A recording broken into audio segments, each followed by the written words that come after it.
in such a rush to get to this podcast, but we've got a podcast today with the founder of Benchon, who works in the defense industry. He's huge. His business is huge. It grew massively over the past 3-4 years. And the whole idea is like an Airbnb, but you rent out your employees. So you have employees at your company, you rent them out to other businesses. Video editor, make this video look cool because I do not have much here. And I need to go because I'm late. All the way in Arundel, cut the clip, driving there and getting to the interview.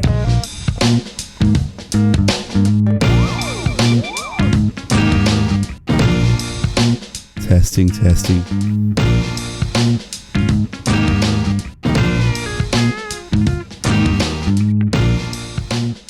Thanks for jumping on, Tim. I invite people to jump on the podcast who are wired differently, so people that think differently. And I think you're a perfect example, founding the company Benchon, which is a whole idea about challenging traditional way businesses are run. Yep. I think you were the first in the market that really came up with this idea that businesses can earn extra revenue, loaning their staff to other businesses. So sort of like a two-way marketplace of employees.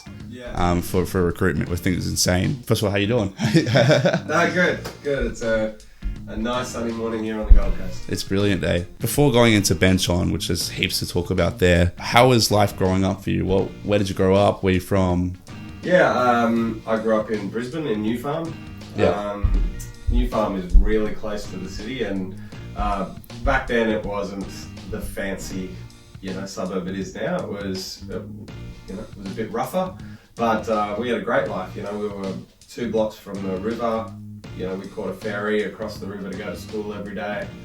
I've got 2 brothers, so I'm middle child. So the middle child. Yeah, and remember back then was the good days where you could just leave in the morning on your bike and then just come home for dinner. We didn't have mobile phones and things, so we just sort of ran around the neighbourhood, and there was a whole bunch of neighbourhood kids that we were friends with. And I graduated in '99. I played soccer actually. You're a soccer boy? Yeah, I played rugby for a little bit and then got 6 concussions in one season, and then decided that wasn't for me. Was that the line? Yeah. I was so small, much smaller than the other guys, and I just got trampled. What about subjects? Did you have any specific subjects that you studied that were interesting to you, or? I was more of the history English side rather than the maths and science side, which I find ironic because now as an adult, I'm really interested in the maths and science, but I was always, as a kid, much better at writing and understanding history. I think it was a talent thing, when I was in the army, I did a master's degree where we had to do advanced maths because we were working out, using algorithms, we were working out, what the density of armor needs to be and all these sorts of things.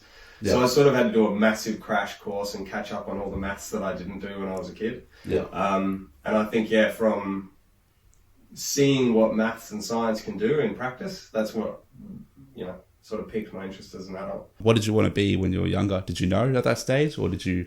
No, not really. I did what every kid did, I was like, I'm going to be a doctor, then I'm going to be a lawyer, then I'm going to be a bloody astronaut, and, I was one of those kids that never knew what I wanted to be. Even when I was in year 11 and 12, I just went, I don't know. So I started a business communications degree when I left, just because it was general. And then I just went, look, university is not for me, and I went backpacking with my best mate. When did you decide university is not for you?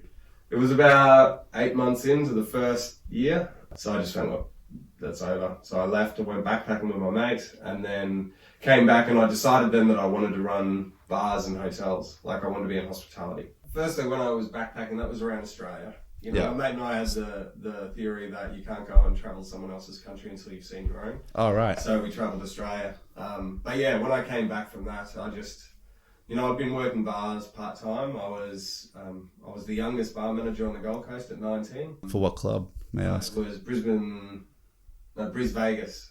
Oh, yeah. The one Service Paradise, yeah. And so I ran that as a duty manager, and then when I came back, I was like, okay, well, this is what I'm going to do.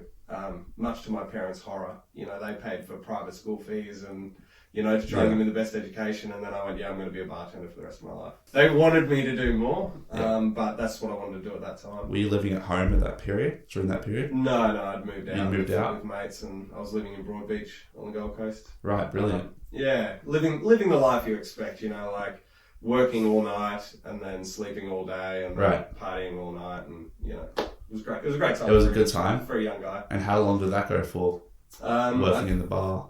I think until I was about 21. Yeah. And then my girlfriend at the time, my high school girlfriend, Katie, who's now my wife. Who's now your wife? Yeah. She decided she wanted to get a life together, so she applied to join the military.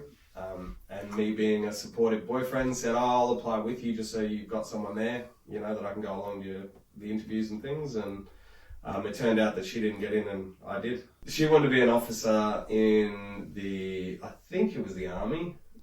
So I did the same. I applied for an officer position in the Army. And when she didn't get in, and then I did. And then I just sort of disappeared to go down to basic training down in Canberra at Royal Military College. Right.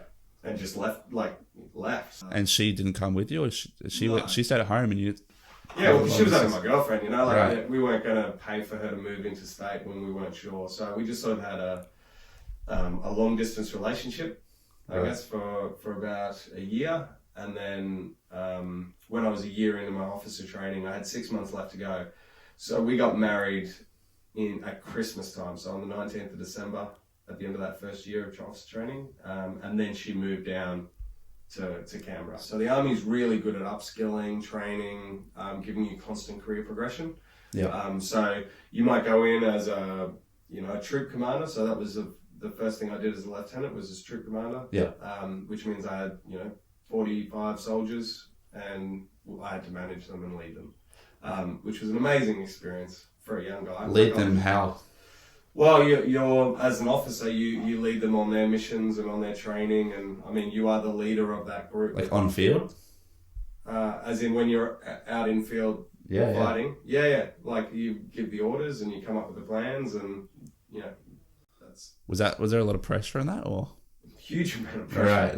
Right. Especially when you go overseas on operations where you make a plan and you've got to live with that plan, whether that gets someone killed or not. Like, did you have much background or training onto how to come up with a strategic plan? Yeah, 18 months of officer training. The officer at Royal training. Military College. So Yeah. the whole part there is to train you to be a leader of military. And do you credit that to some of your business growth and success now? Definitely. Like I applied all of my military learning to how I set up a business. Right. And so the military teaches you how to think, not what to think. So they give you a structured process to think through any complex situation and come out with a successful result. Mm. And if you look at it, it's very similar to project management. Like you have a set number of resources, you have a set amount of time, and you've got a goal that you have to complete to a certain level of quality. And you have to make sure that you use all of your resources at the right time to achieve the outcome. Before you jumped into defence, you did 12 years in the Australian Army, right? It was 13 full-time and then 1 year in reserves. Yeah. What made you do that? I mean, to me, 13 years ago, I was 7. Like that's a lifetime to me. What made you stay for 13 years? It all sort of happened in a blink of an eye. Like I remember when I first went there, I didn't want to be there. Right. I wanted to leave as quickly as possible. And that was then breaking down, the Tim that was a bartender that did whatever he wanted, break him down and then build him back up as a, respectable officer. Yeah. So in the first part I didn't want to, but then you graduate third class, and you get, more privileges. And then, 6 months later you graduate second class and you get more privileges. And so every time... Privileges like economic benefits or? Yeah, increase in pay, you get more ability to go out on the weekends, or you might get your own room in a different area of the base, or whatever it is. Like there's always a carrot. Yeah. Just a carrot right in front of you. And just as you're about to go, okay, I've had enough, and there's another carrot. And you go, okay, awesome. So I always planned to just be in for my minimum service period. But, you get involved and I fell in love with it, and I had great soldiers and we were doing exciting things, and, I went to Iraq and Afghanistan, and the next thing you know, it's like, well, I'm a major. What am I going to do now? And so I decided to get out. That's insane. Yeah. And then you shifted from, after those 13 years, you shifted into the defense industry. Yeah. And you worked as a pretty high-end position, like a director of a company. Is that right? Or a director in defense? So there's a couple of things there. So yeah, when I hurt myself after Afghanistan, so I went in and did 2 master's degrees, and then moved into defense project management. So Right. I was managing a $2 billion program to replace the air defense systems in defense. Right. And I did that for a while. And then I was going to go back into command in the army, but because of my back, I couldn't take command of my own unit. So I got out. I joined industry with a small company called Pacific Aerospace Consulting, which is a great company across the US and Australia. And I was their director of strategy and business development here in Australia. Right. Not director of the company, just director of those departments. Yeah. They were a great company, and they taught me a lot about how industry operated and, the different ups and downs that companies have. And that's where I saw the problem that Benchon solves. Right. So, and what was the problem that you noticed? So the problem is that industries are becoming much more project-based, so they have a definite start and end date, and then they look for the next thing after that. And what that does is create peaks and troughs where you've either got too much work on and not enough staff, or you've got not enough work on and too much staff sitting there. And when you've got staff sitting on the bench not doing anything, you're paying their salary with no revenue coming in, so you're losing money fast. So what companies were doing was, as soon as a project finished and they didn't have anything for them, they would fire their staff. So these were loyal, really capable people that were just getting fired to save money. And then the next week, the company would win a major project, and then they'd have to go to a recruiter and pay, $20,000 to hire a person back that was pretty much the same as the one they just fired. Right. And it didn't make sense. Doesn't make sense, no. So I sort of had an aha moment and realized that the large organizations that need all this support can't find the people when they need them. And the smaller organizations that have all the people on the bench can't find the contracts when they need them. So that's why we developed Benchon, which simply matches up one company's demand for specialist support to the companies that have the spare capacity. And at that stage, did you realize Benchon could be something bigger, or was it just an idea at that stage, just a smaller vision to solve a problem? I knew that it was a potent solution. When I sort of had it in that light bulb moment, I was so excited. Like, I couldn't sit still. I was jumping around outside talking to Katie, going, I've got this idea and this and that. And she was looking at me like, I have no idea what you're talking about. Right. So I went back in and I wrote up a whole business plan. And when you have these ideas that are like different to everything else, you start to think, oh, well, surely, like, this makes sense. Like, surely someone's thought of this before. Or, why isn't this an industry? There must be some sort of legislation or law or something blocking me, that I've just missed. You're missing it. So I did up the full business plan and I took it to a guy that I really respect, and he's like a business mentor for me. He's actually the chairman of our board at the moment. Oh, wow. And I took him the proposal and just said, look, you've been in industry, what do you think? And he read through it and he went, this is amazing. I think this is great. I'll back you. Let's get this company launched. So we went and I system designed the whole platform. It was about 27 pages of design for how I want Benchon to look, and we took that to an IT firm, and I said, how much to build that? And they went, oh, that's about $1 million. And I looked at my mentor and he went, I say this, it's like he just popped a parachute and got sucked out the door, and he was just like, I don't have that much money, see you later. And he just sort of left. So we had to work out different ways to get the company funded. So we went and spoke to Blue Chili, which is a startup accelerator. Okay. They specialize in supporting non-tech founders, so people who aren't coders. Okay. They specialize in helping set up tech businesses. For non. And it also helped that the CEO of Blue Chili is an ex-Navy officer. Oh, that's brilliant. So we had something in common immediately. Rapport. Yeah, so we went and met at lunch, and I explained to him what my idea was, and he said, I love it.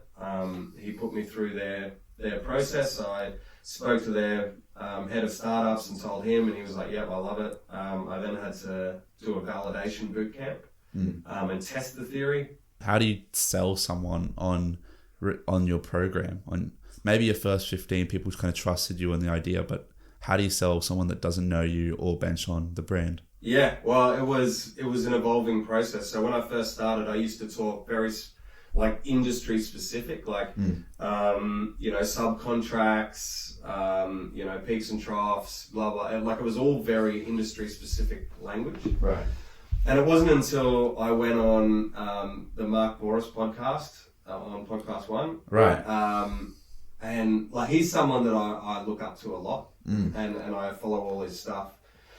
And you know him, he doesn't pull any punches. Like he tells you exactly what he thinks. And we sat down and he goes, I don't know what the F you do, mate. Like explain it to me. So I gave him the spiel and he goes, I just heard everything you said, but I have no idea what you do. Like you've got to dumb this down for me, dumb it down for me. And so we spent pretty much the whole podcast just explaining and re-explaining and finding what it actually was. And that was where I came up with that we're a business talent sharing platform that allows businesses to earn revenue by loaning out their spare capacity. You know, those sorts of words became much more, I guess, industry agnostic. Like everyone understood what that was. The idea of loaning an employee. Yeah, so the way that we've explained Benchon has morphed every sort of 6 months to the point where we now are, I think, quite a good period where people are starting to understand it. People get it.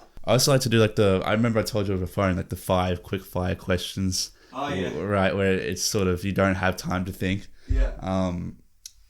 One was, so if you had a time machine where you would go back in any time or in the future, where would you go? So you can go any time back in time as far as you want, or any time in the future. There's so many ways, like there's so many things you remember in your childhood that you go, oh, I wish I hadn't have done that. You know, and there's times where I would have done that, but I think I would really, considering this is like the project of my life, I would go back to the point where I had the first idea for Benchon and just go, look, and lay out exactly what's going to happen over the next 3 years to me then, so I could have put plans in place to speed that up and do it in about half the time. Your favourite book, movie, or documentary, and why? Oh, wow. Okay, so my favourite movie is The Boondock Saints. The which one, sorry? Boondock Saints. Boondock Saints. Have you ever seen that? It's like two Irish brothers. It's sort of set in America, and it's sort of like gangster type stuff. Oh, cool. But okay. I really like that because I'm I've got 2 brothers, and we're really close, and so that's my favourite movie. The favourite book is Hitchhiker's Guide to the Galaxy. All right, that's my favourite. I read that once a year, I reckon. You had to do one thing differently in your 20s. What would that be? I would have had more courage to try things. Like anything specifically? Well, I always look really young. Like even when I was an officer in the army, like my soldiers used to, put their hand up and go, "Have you got a note from your mum to be here today, sir?" Oh, nice. Like I always looked young, and so my self-perception of what I was like I always felt younger than everyone else. And I guess in my 20s I had this theory that all of this good stuff's to come. I've just got to grow up and get there, and then all this good stuff's going to happen. Whereas what I'm seeing these days, and if I take myself back to my early 20s and just said, look, dude, like, what are you waiting for? Just get out there and do whatever you want to do. I could have achieved a lot more in my 20s than I did. Who was one person you looked up to growing up? A parent, a coach, a teacher, a mentor? Well, okay, so my parents were 2 people that I looked up to. They were very entrepreneurial. They started off as teachers. They then did some work out west doing cattle mustering and that. And then they bought and ran their own motel. And then they bought and ran their own gift shop. And then they bought and ran their own restaurant. And like they would just try all sorts of different businesses, whatever took their fancy. And every one of them, they made them work well. But it's... but I guess they just kept jumping around. They never found that one thing that sort of made them... Right. Yeah. But you respected them for just... Well, I love the idea that they could look at anything and see the opportunity in it. And the last one, if you lost everything and had $0 to your name and you had 30 days to make 10K, what would you do? I thought about this after you mentioned it. And, I mean, the reality is if Benchon fails and we lost everything, then Katie and I would be able to go and get quite good jobs in industry, and we'd be able to, easily make 10 grand in that first month. Yeah, that's all pretty much I have today. But thanks so much for giving me your time. Where can people find you if they want to reach out or just connect? Yeah, well, for Benchon, just go to benchon.com or connect with me, Tim Walmsley, on LinkedIn, and we can have a chat, or we can follow each other's posts. Brilliant. Yeah. Yeah, awesome. Thanks so much for jumping on. No worries, mate. Thanks for having me. Brilliant. Thank you so much. Cheers, mate.